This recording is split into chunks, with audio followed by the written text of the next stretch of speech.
Hi there, I'm Jim Zirin. Welcome back to More Conversations. Our conversation today is about North Korea. Henry Kissinger recently observed that the reality is the world will never be the same after the coronavirus. 90% of Americans are under lockdown. 16.8 million are unemployed, and all 50 states are under a disaster declaration. Medical experts are saying that normalcy is likely far off. In these times of trouble, which we seek to make secure, it is tempting to put foreign policy on the back burner. But let us not forget the lurking nuclear threat posed by North Korea. To review the bidding, Obama told Trump in 2017 that Korea was our #1 national security threat.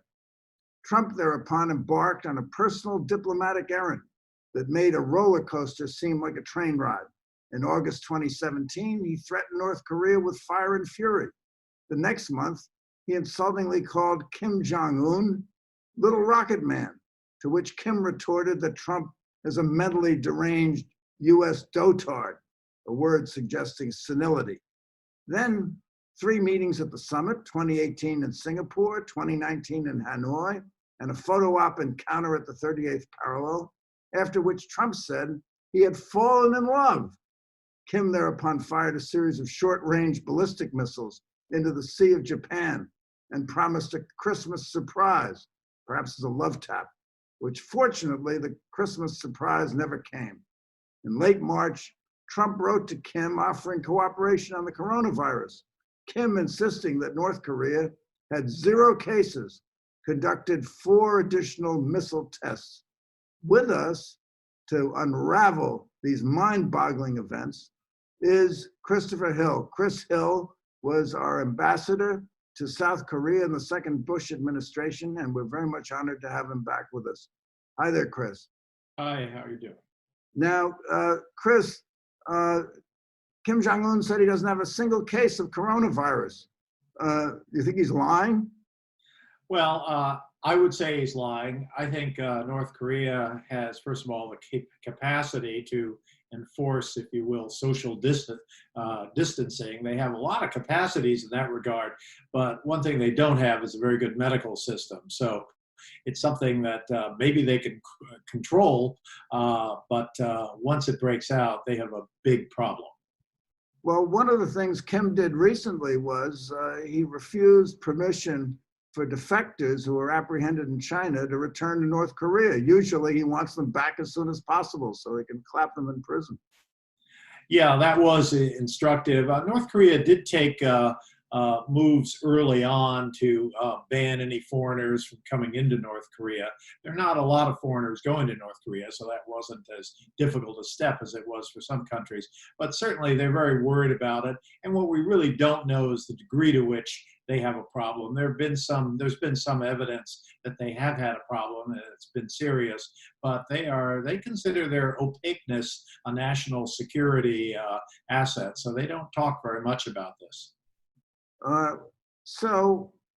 Trump offered assistance. Kim said he didn't have a single case, and then he fired 4 missiles, true short-range missiles, but missiles nonetheless. What do you think he's up to?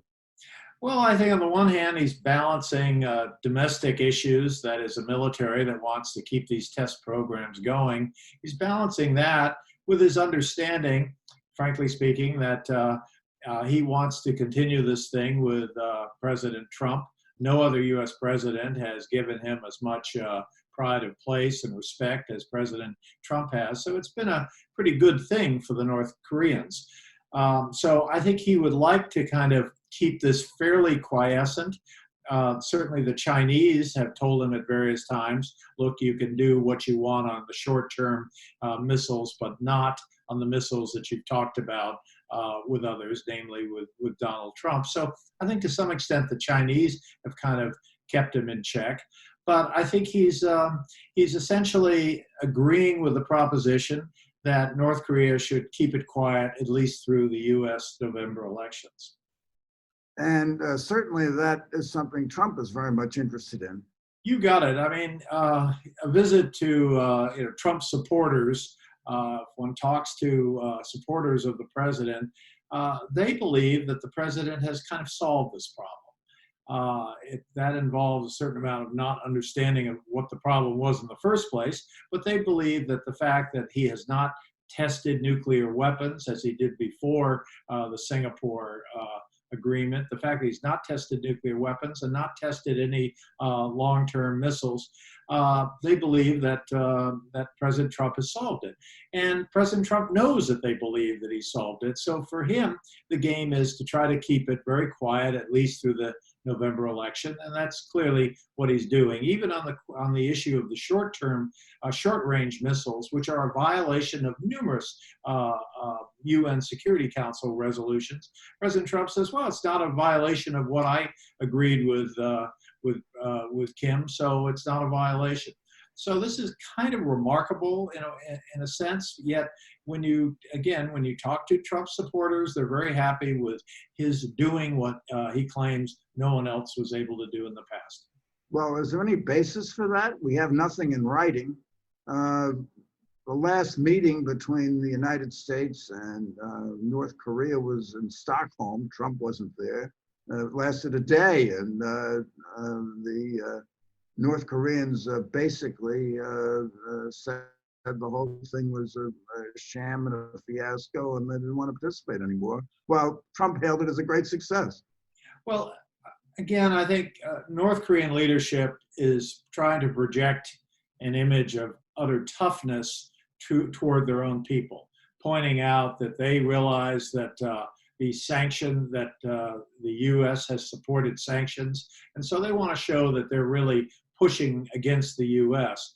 But the fact of the matter is they have not had missile tests or long-range or even intermediate-range missile tests, and they certainly haven't had nuclear tests as well. But they are continuing their various programs. These short-range missiles are important because they involve a kind of new technology, often solid fuel rather than liquid fuel, which is a much more cumbersome way to run a rocket program.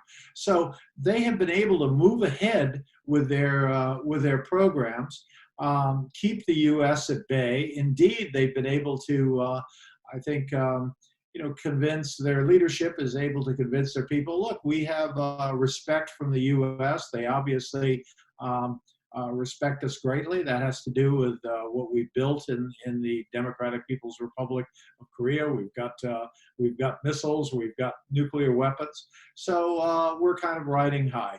That said, they would like to see some progress on getting rid of UN sanctions, but I think they've understood that's not going to come before November. Well, the sanctions are kind of leaky anyway, because the Chinese are trading with them and other people are trading with them. The Russians are trading with them. Yeah. So they're really, the sanctions haven't been that effective, have they? Well, I think the sanctions were effective when they were first passed by the UN Security Council. You recall then Secretary Tillerson and Nikki Haley worked very hard to convince the Chinese to do this.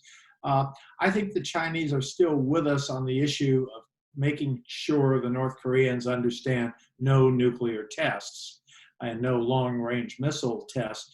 But I would agree with the proposition that after Singapore, after the other meeting in Hanoi, after the third meeting on the demilitarized zone in Korea, that there's a sense, why should the Chinese be the hardliner when the U.S. is really trying to cozy up to the North Koreans? So I think there has been some reduction in the effectiveness of the sanctions. So that kind of helps the North Koreans stay in line on the issue of tests. But at the same time, I don't think it brings us any closer to the real deal that we need to see, which is the North Koreans abandoning their nuclear program. We are, as far as achieving that, we're kind of where we were at the beginning of this entire sort of reality TV show. Is it possible they're still testing secretly? No, I don't think you can test nuclear weapons secretly, but certainly they are developing weapons clandestinely. We don't know the degree to which they have been looking to upgrade their missiles, upgrade guidance systems, do other things like that. It's very likely they're continuing with that. And in any weapons development program, you have a moment where you have to test things, but you have many moments where you don't have to make any tests that the world would be aware of. So I would say it's fair to say their programs are going forward. And President Trump should know that. But he also knows that his supporters think he solved this, so he has very little incentive to kind of raise this to the decibel that the world knows there's a very much an unsolved problem out Well, Kim got out of his negotiations with Trump something quite concrete, because Trump called off the military exercises in South Korea, which he called Wargames. And Kim really hasn't given us anything. It's true they haven't fired long-range rockets into the Sea of Japan, and they haven't, but they've continued to threaten the United States, at least verbally. They certainly do. They have very active propaganda against us. I must say, visitors who've been there in the past year say there are fewer billboards than the ones I saw when I used to go there, where you had these sort of hideous pictures of Americans being vanquished by the heroic North Koreans. Apparently, a lot of that stuff has gone away. That said, however, North Korea has kind of achieved something in this whole process, in the sense that the U.S. has given them tremendous respect, something they've never had before. And plus, as you point out, they've achieved the fact that the U.S. has canceled these joint exercises. What is kind of bitterly ironic for me personally, having spent 4 years negotiating with the North Koreans, they would always ask me about these exercises. Every spring, I mean, you would get buds on the trees, and you'd get the North Koreans complaining about our spring exercises. And every year I would tell the North Koreans, my only regret about our spring exercises is that we didn't have them in the spring of 1950, when perhaps exercises could have told the North Koreans to keep their hands off South Korea. And in fact, of course, they invaded in June 1950. So every year this would come up, the North Koreans would say, we can't proceed as long as you have these exercises. And every year I would tell them, my predecessors would tell them, my successors would tell them, no, we're not going to change the exercises. And then along comes Donald Trump, who for many Americans is this utterly hardline guy, and he gives into it immediately in Singapore, and even suggests that these exercises are expensive, therefore they're unnecessary, and he'd like to get rid of them. Well, I would like to inform our president that the expense of an exercise is absolutely nothing compared to the expense of a war. And I think these exercises have been very effective in deterring any North Korean attacks.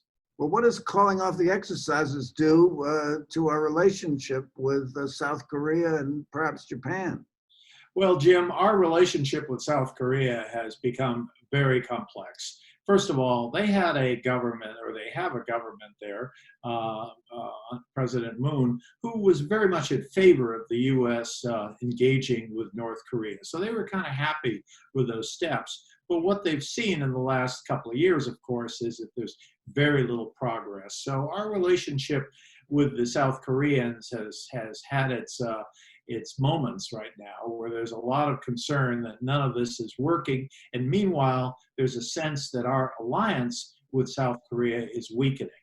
And to the point about the U.S. military relationship with the South Korean military, we have some large bases in South Korea. The South Koreans have given a lot of money, a lot more money than many other countries give, in order to host U.S. Service personnel. And so what has happened is the payment that the South Koreans have been giving us, which is some $1 billion, the Trump administration has asked in the last few months to make that $1 billion figure look more like $5 billion. Now, since the South Koreans have to get this money appropriated by their own Congress, their National Assembly, this has not been easy to go to the National Assembly and say, by the way, the figure that the Americans accepted last year of $1 billion to help defray costs of hosting U.S. troops in South Korea, now they want $5 billion. Well, obviously, the South Koreans are not very happy with that. And then just a couple of weeks ago, the U.S. announced it was going to furlough a lot of the South Korean national staff or the workers at these bases. So a lot of South Koreans, during this time of great difficulty, a lot of South Koreans have received pink slips from the U.S. military. So there's a lot of concern right now and a lot of unhappiness in South Korea toward the U.S., quite apart from the direct issue of negotiations with North Korea. So again, this is one of these relationships that has worked so well for both countries. And I would, if I had 10 seconds with the president, I would try to convince him that the U.S. troops in South Korea are there for our interests, not just the South Korean interests. This seems to be an elusive concept for the president. So right now we have a difficult relationship with our allies in South Korea, not to mention all the problems we've had with allies in Europe. And so more and more we see we have fewer and fewer friends out there, and I might add less and less influence out there. Well, General John Kelly, who was the former White House chief of staff and who spent more than 10 seconds with the president, recently said at a speech at Drew University, he lashed out at Trump, and he said that he never believed Kim would give up his nuclear weapons. I mean, Henry Kissinger has said that if he ever gave up his nuclear weapons, that would be the end of Kim. And he said that Trump's approach was futile and that Kim had played Trump. Do you agree with him? Well, you're asking me if I agree with President Trump's former former chief of staff. And yes, I think he has a very good point. I don't agree with the proposition that because they have nuclear weapons, we shouldn't be negotiating for them to abandon those nuclear weapons. I think we should be emphasizing the idea, and we can do this in a number of ways, which is to say, North Koreans, you have a better future without those weapons than you do with those weapons. With those weapons, you're going to be in a life of hurt. We're going to go after you wherever we can. We're going to make it difficult for you to make a bank deposit, impossible for you to make a bank withdrawal. We're going to really go after you wherever we can. If you give up those weapons, we can have a normal relationship or a more normal relationship. So I think that's kind of the proposition you're trying to sell the North Koreans, but it's very much of a step-by-step deal. You say, okay, North Koreans, we want you to shut down the reactor, have international inspectors there, gradually create a situation where they really can't get the reactor going. We would then have some people on the ground who could learn about what their other programs are and kind of work on a step-by-step. But the president has this kind of circus mentality where he wants this to be a big bang, a big show in which, lo and behold, through his efforts and no one else's, in fact, despite the efforts of his predecessors, he has succeeded where everyone else has failed or even made it worse. So that's what we've got. We have a president who has very much personalized this and wants to say this is his own deal and no one else's. And I think the president needs to understand that governing and governance and foreign policy is very much of a team sport. And I don't think he really understands that in the least. Do you agree with John Bolton that there's an urgency to getting these negotiations back on track and making some kind of formal deal with the North Koreans, or perhaps something involving a pathway to reunification? Which would seem to obviate the problem. Well, I still believe in irony, and it is very ironic for me to say I agree with anything John Bolton has ever said. When I was negotiating with the North Koreans, I was President Bush's negotiator for 4 years, and I didn't go more than a week without John Bolton criticizing me for being too weak and giving in, and why are we talking to them? There's no purpose to it. We should be seeking regime change, et cetera, et cetera. So it is kind of ironic that Bolton is saying we need to have some kind of process going forward. I think the problem we've had, with Bolton and many other American observers is that they think that the issue is to simply get rid of the other government. There's no question it would be a much easier, we'd have a much easier life if there were no Kim Jong-uns out there and there are only fellow, baseball playing countries to work with. In fact, we have really serious problems with these countries. And when you try to negotiate and you do it on the proposition that I'm here to negotiate with you because I want to get rid of you, that doesn't necessarily work for them. And that has been the issue. We need to understand that negotiation is a process by which you have to make concessions in order to make the other guy make concessions. And I think a lot of Americans, especially this kind of, they used to be called neocons. In some respects, they're kind of orphaned by President Trump. But I think they have never understood the concept that a negotiation is a give and take process, and not just the demand that your adversaries strip to their underwear. Okay, so I have a question for you, Chris Hill. We're in the midst of this crisis with the coronavirus, which may last for some period of time. Maybe there's an urgency to resolving the North Korean problem, and maybe there isn't. But do you believe that coronavirus will be a game changer in our relations with North Korea? I don't think it's going to be a game changer in our relations with North Korea. I think it might be a game changer in our relations with China, and our relations with China will certainly affect our relations with North Korea, because we're not going to be able to move the needle in North Korea without a better relationship with China. And clearly, this coronavirus has been a serious issue with the Chinese. First, for their behavior early on in the process, and frankly speaking, some of our behavior. I think it's also is affecting our relations with South Korea. So I think it's kind of too early to tell to what extent coronavirus can affect our overall relations. But what we're seeing is an incredibly diminished and diminishing superpower that does not understand that it has leadership capability that the rest of the world is looking to see, and which I think many Americans would like to see restored as well. And that diminished superpower is the United States. Yes. I mean, this is it doesn't have to be this bad. And to see the situation with, we meet with the G7 meeting. These are the other top countries in the world, top economies in the world, and we can't achieve a statement because our Secretary of State is dug in on a position that this has to be called the Wuhan virus. And so they end up with no statement among the seven. Now, many people, and myself included, those of us who've been involved in trying to get joint statements, there's always a point at which you say to yourself and you say to others, is this really worth it?